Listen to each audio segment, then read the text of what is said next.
Good morning, music appreciation students. It is officially week 12. I'm sorry I'm a little late in getting this video posted. I'm working on getting grades all caught up. So far, things I think are going pretty well.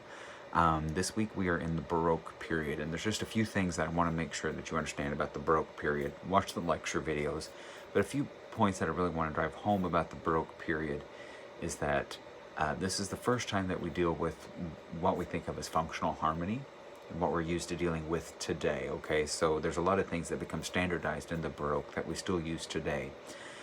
Major and minor keys, okay, we still use those today.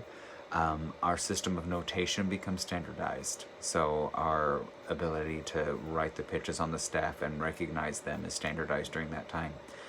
We also get what we call the well-tempered tuning system that we still use today as well, where we can transpose easily from one key to another.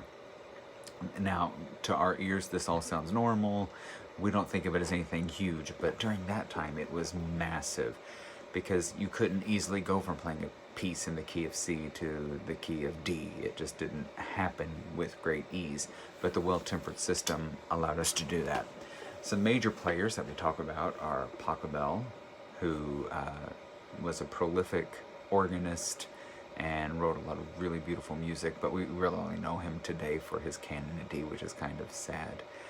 So he's a big gentleman that we talk about.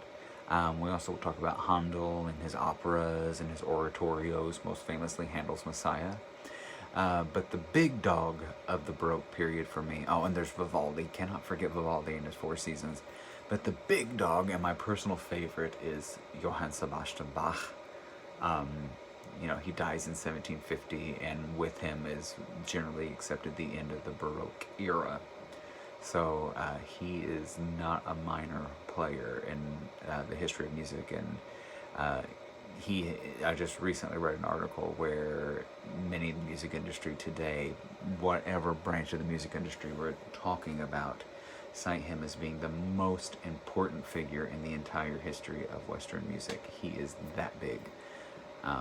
So no matter what you listen to today, if you're listening to, something by your favorite country artist or something from your favorite rapper, had Bach never existed, we may not have that music today. We'll never know, but I'm very thankful that Bach existed, so I hope you'll give him a chance. So watch the lecture videos. They are the lecture videos from spring. My little camera here is just having some issues. I don't know what its problem is. I'm working on getting it resolved, so I'm sorry that they're not the freshest videos, but I'm working on getting that resolved so we can have some fresh videos. Next week we'll be into the classical era. I've posted an extra credit opportunity out there for you, so make sure that you take advantage of that, because I don't do that very often, but I've stumbled upon these podcasts, and I absolutely love them because they are both in their mid-20s, so they're right around your age group, and they are just funny. They're funny. They're British. Sometimes they can be a little less than proper.